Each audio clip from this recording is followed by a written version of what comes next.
Que a graça do Senhor Jesus Cristo esteja com cada um de nós.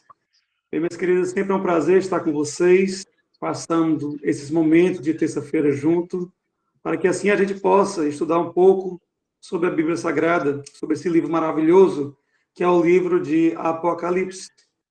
Por isso, sempre é um prazer estar aqui com as mães que clamam pelos seus filhos. E, com certeza, esse grupo é uma bênção de Deus, que um grupo de oração, um grupo que prega o Evangelho, e, com certeza, muitas pessoas serão alcançadas pelas mensagens que aqui são relatadas, que aqui são feitas. E, dando continuidade aqui ao nosso curso bíblico sobre o Apocalipse, chegamos à quinta aula. E o tema de hoje será O Cordeiro abre os 7 selos. Chegamos ao capítulo 6 de Apocalipse. E quando nós estudamos o capítulo 6 de Apocalipse, a gente nos deparamos assim, com algo impressionante. A gente encontra um paralelismo entre o capítulo 6 e o capítulo 2. Só recapitulando o que nós estudamos aqui no capítulo 2, gente. Falamos sobre a carta às 7 igrejas. Falamos sobre aqueles 7 períodos da história que ocorreram e o último estava acontecendo. Então, o capítulo 6 também, como se fala sobre os selos são comparados às igrejas. Agora tem algo diferente, porque é o seguinte, assim como nós estudamos o livro de Daniel, e cada vez que avançávamos em capítulos, os capítulos iam ficando cada vez mais detalhados sobre a história, aqui também nós iremos detalhar cada vez mais em relação sobre o período histórico no qual aconteceu durante toda a Idade Média, e até antes e também depois. O antes, o depois e a Idade Média. E para nós iniciarmos, vamos abrir a nossa Bíblia em Apocalipse capítulo 6, versículo 1 e 2, que diz assim. Antes de nós lermos, vamos orar ao Senhor, para que Ele assim nos abençoe. Feche seus olhos. Eleve seu pensamento até o trono de graça de Deus. Vamos falar com o nosso bom Criador. Santo e eterno e amado e bom Deus, bom Pai Celestial, neste momento, ó Pai amado, queremos estudar a Tua palavra. Queremos, Senhor, te pedir Tuas bênçãos. Queremos te pedir o auxílio do Espírito Santo de Deus. Fica com cada um de nós, ó Pai amado, visita cada casa, cada família aqui representada. Que neste momento, cada pessoa que possa estar ouvindo esta mensagem, que possa estar assistindo ao Senhor Deus Eterno esta aula, possa ser tocado pelo Teu Santo Espírito. Toca o coração de cada um delas, ó Pai, para que elas deixem Tu entrar na vida delas e assim Tu faça morada. Pai amado, que Tu possa guiar cada pessoa para o caminho da salvação. Abençoa cada mãe aqui representada, Pai amado, Tu sabe o desejo do coração delas. Tu sabe, ó Senhor, que o desejo delas é ver os seus filhos, ó Pai amado, andando nos Teus caminhos de amor. Sabemos, ó Pai, que Tu podes fazer isso. Por isso elas clamam por Ti, porque só encontram confiança em Ti. Elas já bateram em todas as portas, ó Pai, e não sabem mais encontrar. Por isso sabe que a única solução para a vida delas é Tu, ó Pai amado. É o Teu poder nas vidas delas. Por isso, age na vida de cada mãe aqui representada. É o que eu te peço em nome de Jesus. Amém. Bem, minhas queridas, capítulo 6, versículo 1 diz assim. Vi quando o Cordeiro abriu um dos 7 selos, e ouvi um dos 4 seres viventes dizendo, como se fosse voz de trovão, vem. Vi, então, e eis um cavalo branco, e seu cavaleiro com um arco, e foi-lhe dada uma coroa, e ele saiu vencendo e para vencer. Esse aqui foi o primeiro selo. O primeiro selo que nos mostra que ele foi aberto. E o que foi que João viu quando esse selo foi aberto nesse exato momento, gente? Primeiramente aqui, este selo, quando ele foi aberto, aqui ele representa a primeira igreja que nós estudamos, aquele período da igreja de Éfeso, a igreja primitiva, a igreja dos apóstolos. Então nós podemos pegar aqui, historicamente, que o primeiro selo, ele representa o período do ano 31, e foi o ano da morte, ressurreição de Cristo, até o ano 100, que foi o ano da morte do último apóstolo, que foi o apóstolo João. O apóstolo que morreu por causas naturais, assim como a tradição nos conta. Então, gente, o que nós imaginamos aqui é que esse cavalo branco, no qual fala aqui Apocalipse capítulo 6, aquele representa a igreja apostólica. Esse cavalo branco representa a pureza, representa a igreja que tinha saudade de Cristo, a igreja que levava o evangelho porque queria novamente se encontrar com Jesus. Então, representa essa igreja, a igreja apostólica, a igreja que, através deles, ocorreu a maior revolução espiritual da história. Passando aqui rapidinho para a segunda igreja, para o segundo selo.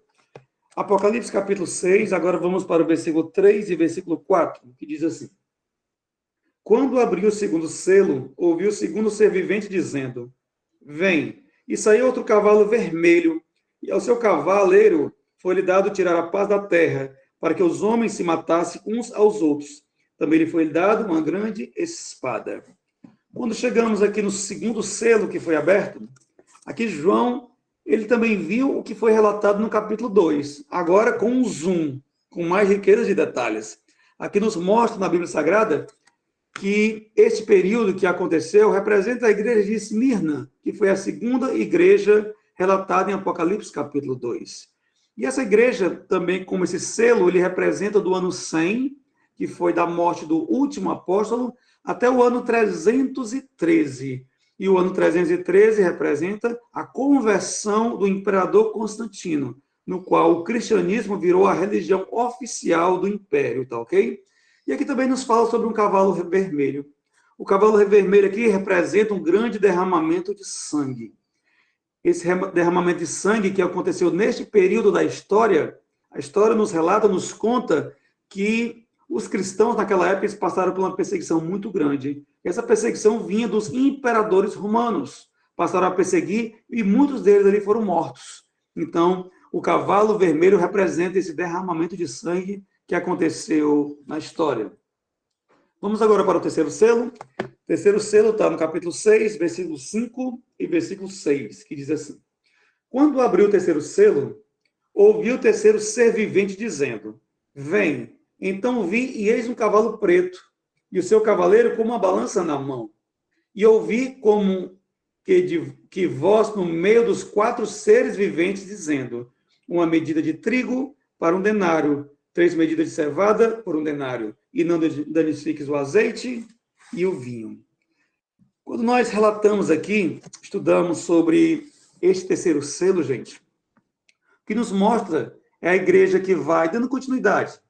Paramos do ano 313 com a conversão de Constantino. Então, esse período agora, ele vai do ano 313 até o ano 538. Essas datas aí já estão, assim, bem interessantes e bem... nós já ouvimos muitas vezes falar sobre elas, não é isso? Ficou, assim, bem pessoal para cada um de nós, essas datas. E quando nós falamos sobre o ano 538, foi muitas vezes relatado no estudo do livro de Daniel, como também no livro de Apocalipse, que no ano 538, ali teve o início da supremacia papal, não é isso? Então, agora nós percebemos que o terceiro selo, quando foi aberto, João, ele percebe que o período histórico termina quando inicia a supremacia papal, gente. E esse período é o período que representa a igreja de Pérgamo, de Apocalipse capítulo 2.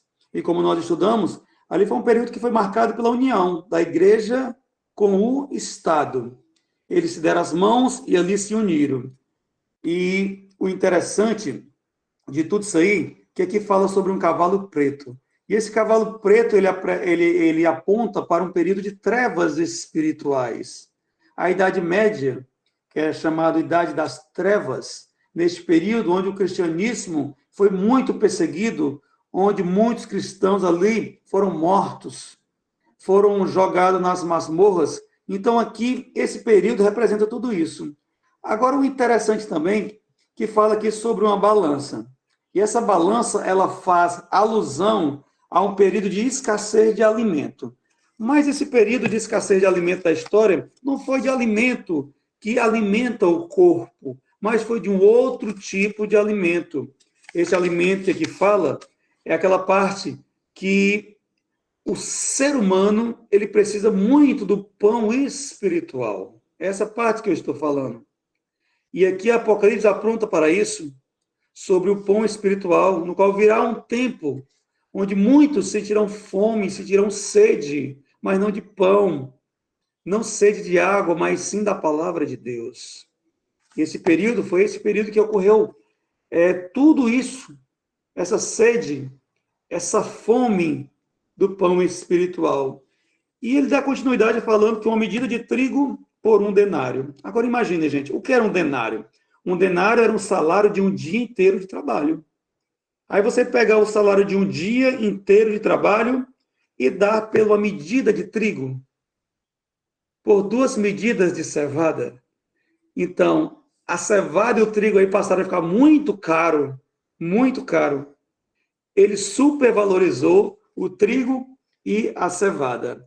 Mas o trigo aí, não era o trigo que se faz pão. O trigo que ele fala aí era o quê? Era o pão espiritual.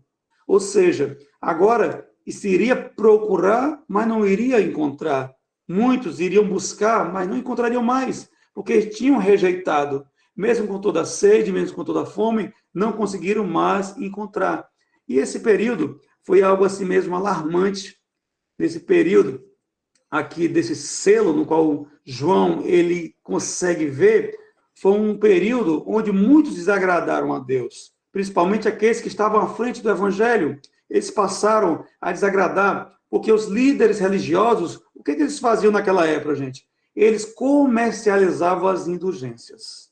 O que é a indulgência?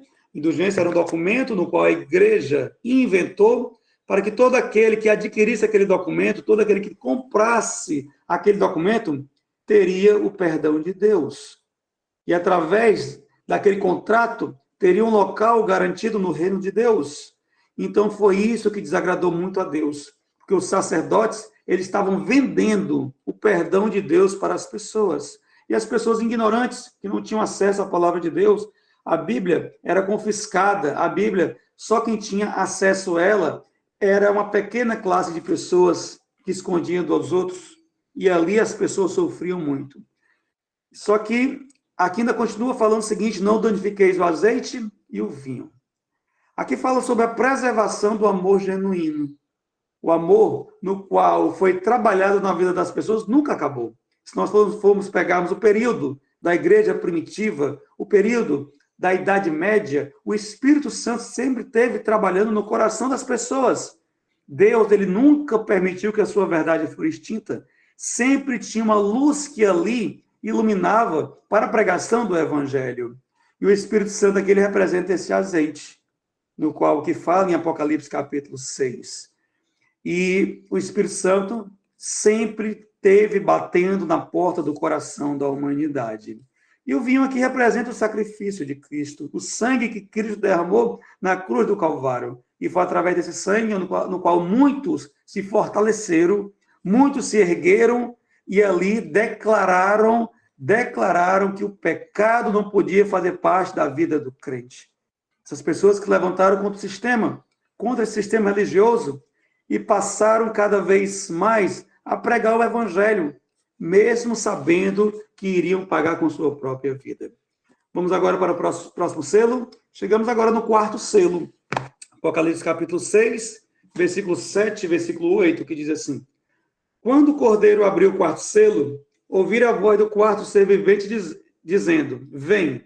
E olhei, e eis um cavalo amarelo, e o seu cavaleiro, sendo este chamado Morte. O inferno estava seguindo, e foi-lhe dada autoridade sobre a 4ª parte da terra para matar a espada pela fome, com a mortandade e por meio das feras da terra. Quando nós falamos sobre esse 4º selo que foi aberto, ele representa, gente, a igreja de Tiatira. Uma igreja que surgiu pela profecia histórica do período 538 a 1517. 538 inicia a supremacia papal. Mas quando chegamos no ano 1517, ali inicia a reforma protestante, através do grande reformador chamado Martinho Lutero. Então foi este o período que nós podemos ver que ocorreu toda essa profecia nesse espaço de tempo. E esse cavalo amarelo, aqui é a cor do medo, aqui é a cor da morte. A figura da sepultura é a morte que perseguiu muitos cristãos. A perseguição foi tão grande em relação aos discípulos do Senhor, aos reformadores, aos fiéis, que eles passaram a temer a morte. Porque muitos eram ali queimados em praça pública. Foi o caso de John Hus, Jerônimo de Praga, ali na Boêmia, que eles foram queimados na fogueira, suas cinzas foram lançadas no rio Reno, e ali eles achavam que tinha apagado uma força para pregar o evangelho, mas não, a partir daquele momento, aquelas cinzas viraram sementes e passaram cada vez mais a crescer, e muitos conheceram a verdade. Foi ali que surgiram os russitas que passaram a pregar o evangelho, no qual a igreja mandou muitas pessoas ali, muitos dos seus soldados, combaterem todos aqueles que pregavam o evangelho. E ali surgem as chamadas cruzadas. E essas cruzadas foram para, assim, matar todos aqueles que pregavam o evangelho. O interessante é que o livro Grande Conflito fala que os russitas passaram a combater este poder, só que eles eram mais fracos. E eles passaram a fugir para as montanhas. E quando eles chegam lá nas montanhas, eles encontram lá um local onde era o local de oração dos valdenses. Então, quando eu leio essa parte, falando sobre essas duas testemunhas, que foi John Hus e Jerônimo de Praga, eu fico até arrepiado quando eu vejo essa história. Quando chega no final do capítulo, a serva do Senhor ela relata que ali eles encontram o local no qual os valdenses se congregavam. Então, gente, os reformadores foram uma luz que surgiu naquele momento ali da Idade das Trevas, para não deixar que o evangelho ele viesse a esmorecer. Homens fiéis, homens que não se compram, homens que não se vendem, homens que se levantaram, se ergueram para, sim, lutarem contra o mal e pregarem o evangelho. Vamos para o quinto selo? O quinto selo está em Apocalipse, capítulo 6, versículo 9 ao 11, que diz assim: Quando ele abriu o quinto selo, vi debaixo do altar as almas daqueles que tinham sido mortos por causa da palavra de Deus e por causa do testemunho que sustentavam. Clamaram em grande voz, dizendo: Até quando, ó soberano Senhor, santo e verdadeiro, não julga nem vinga do nosso sangue dos que habitam sobre a terra? Então a cada um deles foi dada uma vestidura branca. E lhe disseram que repousasse ainda por pouco tempo, até que também se completasse o número dos seus conservos, seus irmãos, que iam ser mortos, como igualmente eles foram. Essa palavra que fica bem forte, não é isso? Uma palavra que nos traz assim, uma grande força, gente. Quando fala aqui a respeito dos mártires, daqueles que foram mortos por causa do evangelho. E este quinto selo que Apocalipse traz, aqui fala sobre, nos leva para a igreja de Sardes. E na igreja de Sardes foi um período do ano 1517, com a reforma protestante, e chegamos agora até o ano 1798, um ano muito conhecido nosso. Um ano no qual ali foi tirado o selo dos livros proféticos. E aquele que buscava estudar através do poder do Espírito Santo, com o auxílio do Espírito Santo, tinha um entendimento agora a partir desse momento. Porque no ano 1798 inicia o tempo do fim, assim como a profecia de Daniel fala. E aqui, o que nós podemos perceber é que se encerra os cavalos, não é isso? Os cavalos foram em todos os selos, mas agora parou aqui João de falar a respeito dos cavalos. Agora ele fala aqui sobre as almas que tinham sido mortos. Só que essas almas que tinham sido mortas debaixo do altar não tem nada a ver com o espiritismo. Muitas pessoas pegam e tentam alavancar essa passagem para o espiritismo, mas aqui não tem nada a ver com isso. Aqui faz uma grande alusão. E esta alusão aqui, ela nos remete para Caim, para a época que Caim, no qual ele derrama o sangue de Abel, e o sangue de Abel, ele clama ao Senhor. E ali ele foi, nós conhecemos a história, foi derramado por vingança, e Deus ele trará juízo todas as coisas, como mostra aqui o livro de Apocalipse. Muitos ali dos que morreram estão descansando no pó da terra, mas chegará o momento que eles irão ressuscitar. E aqueles que fizeram bem, ressuscitarão, assim como fala João 5,28. Aqueles que fizeram bem se erguerão, ressurgirão, ressuscitarão, para ali receberem a sua herança, ressuscitarão para a vida. Aqueles que fizerem parte da primeira ressurreição, será a ressurreição dos salvos, a ressurreição de todos aqueles que irão morar com o Senhor, aqueles que estão no pó da terra, aguardando a vinda de Cristo. Justos mortos debaixo do altar, aqui como fala. Aqui nos remete também para o sacrifício que era feito no santuário. Quando nós começamos a estudar o santuário, nós percebemos aquele sacrifício que era feito no santuário, aqui nos arremete também para Apocalipse capítulo 6. E os salvos, como aqui foi mostrado, eles receberão vestiduras brancas. Aquelas roupas, aquelas vestiduras que foram alvejadas no sangue do Cordeiro. Porque com nossas próprias vestes, com a nossa própria justiça, gente, nós não podemos ser salvos. Eu posso ser uma pessoa boa, eu posso ser uma pessoa que eu possa praticar boas obras, ser um excelente vizinho, ser um excelente funcionário, ser um excelente pai de família, uma pessoa que eu gosto de ajudar as outras pessoas. Mas eu não vou ser salvo pelas minhas obras, não tem como eu ser salvo. Porque as minhas obras não têm poder para a minha salvação. Só quem pode me salvar é quando eu pegar a minha justiça e alvejar ela com o sangue de Cristo. E os méritos de Cristo, nesse momento que eu fizer isso, será imputado na minha vida. Aí sim, a minha justiça será a justiça de Cristo. E eu serei salvo não pelas minhas obras, mas pelos méritos de Cristo, no qual ele fez tudo aquilo por mim na cruz do Calvário. Gente, passando aqui para o 6º selo.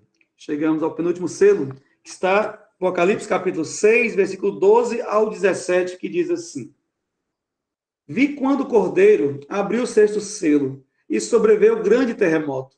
O sol se tornou negro como saco de crina, a lua toda como sangue, as estrelas do céu caíram pela terra como figueira quando abalada por vento forte. Deixa cair os seus figos verdes. E o céu recolheu-se como um pergaminho quando se enrola.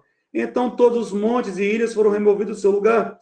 Os reis da terra, os grandes, os comandantes, os ricos, poderosos, e todo escravo e todo livre, se esconderam nas cavernas e nos penhascos dos montes. E disseram aos montes e aos rochedos: Cai sobre nós, e escondei-nos da face daquele que se assenta no trono e da ira do Cordeiro, porque chegou o grande dia da ira deles. E quem é que pode suster-se? Gente, o interessante é que aqui mostram vários e vários sinais da volta de Cristo, não é isso? Então, o 6º selo nos arremete para 2 igrejas, que são as últimas igrejas lá de Apocalipse capítulo 12. Nos arremete para Filadélfia e para Laodiceia. É o período que vai de 1798 até a volta de Cristo. Então, o que foi que aconteceu neste período, gente? A partir do ano 1798. Nós percebemos que na América aconteceu um grande reavivamento espiritual. O reavivamento no qual muitos ali buscaram uma conversão.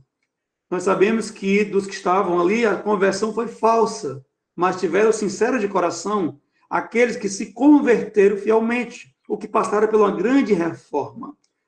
Nós aprendemos que um homem se levantou ali nos Estados Unidos, na América do Norte, um homem chamado Guilherme Miller, e ali um grande estudioso da Bíblia, ele passa a pregar o Evangelho, e ele, através das profecias de Daniel 8,14, ele percebe que ele pode ter encontrado o dia da volta de Cristo, passa a pregar e prepara uma grande multidão para se encontrar com Cristo.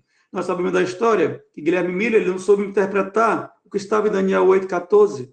A profecia era fiel, mas a interpretação foi falsa, porque a respeito daquele dia, a respeito da hora da vida do Filho do Homem, ninguém sabe. Nem Jesus, nem os anjos do céu, somente o Pai. É assim que a Bíblia fala. Então, ninguém aqui pode saber o dia e a hora da volta de Cristo. E o que aconteceu para que Guilherme Miller chegasse a esse ponto, gente? Naquele momento estava acontecendo algo no mundo. Assim como a Bíblia fala sobre sinais, aconteceu algo assim que chamou muita atenção da humanidade. Por exemplo, no ano 1755, aconteceu um maior terremoto da história. E foi lá em Lisboa. Especificamente no dia 1º de novembro de 1755. Aconteceu o grande terremoto de Lisboa. E ali começou a chamar a atenção das pessoas. E quando chegamos no 19 de maio de 1780, acontece ali o escurecimento do sol. E a lua se torna como sangue. E as pessoas ficaram cada vez mais preocupadas com tudo isso. E quando chegamos em 13 de novembro de 1833, acontece uma grande chuva de meteoros, a chamada chuva de estrelas. Então, com esse sinal, o povo todo se volta para a Bíblia e começa a estudar a Bíblia cada vez mais, sabendo que os sinais estão se cumprindo e que Jesus está às portas. Então, neste momento, eles continuam estudando cada vez mais e chega o momento de achar que Jesus voltaria no ano 1844. Especificamente, pelo calendário judaico, no dia 22 de outubro de 1844. Jesus não veio, então aquele povo passa a se dispersar. Mas um pequeno grupo ainda continua estudando a Bíblia, e este grupo descobre onde estava o erro, guiado pelo Espírito Santo, passa a pregar o Evangelho. O Evangelho cresce ali nos Estados Unidos, passa à Europa, chega na América do Sul, chega praticamente em quase todos os países que hoje existem, e a mensagem assim atinge a cada um de nós. Por isso estamos aqui hoje, porque o Espírito Santo tocou o nosso coração e nós dissemos sim para Deus e deixamos o Espírito Santo habitar na nossa vida, fazer morada, cear conosco e nós com ele. Gente, chegamos ao último selo para encerrarmos. Apocalipse capítulo 8, versículo do 1 ao 6, que diz assim: o sétimo selo. Quando o cordeiro abriu o sétimo selo, houve silêncio no céu cerca de meia hora. Então vi os 7 anjos que se acham em pé diante de Deus, e lhe foram dados 7 trombetas. Veio outro anjo e ficou de pé junto ao altar, com um incensário de ouro, e foi-lhe dado muito incenso para oferecê-lo com as orações de todos os santos, sobre o altar de ouro que se acha diante do trono. E da mão do anjo subiu à presença de Deus a fumaça do incenso, com as orações dos santos, e o anjo tomou o incensário, encheu-o de fogo do altar e o tirou à terra. E houve trovões, vozes, relâmpagos e terremotos. Então os 7 anjos que tinham 7 trombetas prepararam-se para tocar. Gente, quando chegamos agora no último selo, o 7º selo, o que aconteceu neste período, gente? A abertura do 7º selo aqui nos mostra e nos fala o grande evento da volta de Cristo, amém? O 7º selo é a volta de Cristo. Aqui nos mostra tudo o que aconteceu. E aqui a Bíblia nos fala sobre um silêncio que aconteceu lá no céu. Um silêncio, e esse silêncio aqui muitas pessoas interpretam de maneira diferente. Isso aqui é um grande mistério.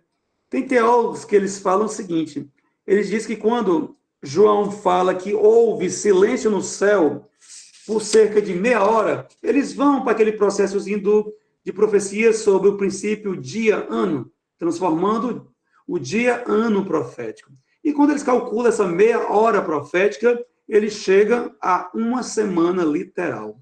Então, eles acreditam que antes da volta de Cristo haverá uma semana de silêncio literal. Já uma outra interpretação fala o seguinte, houve silêncio no céu por quê? Porque Jesus, juntamente com todos os seres celestiais, eles deixam o céu para vir aqui à terra, para vir assim buscar todos aqueles que confiaram em Jesus, para buscar os remanescentes do Senhor, para morar com ele para todo sempre.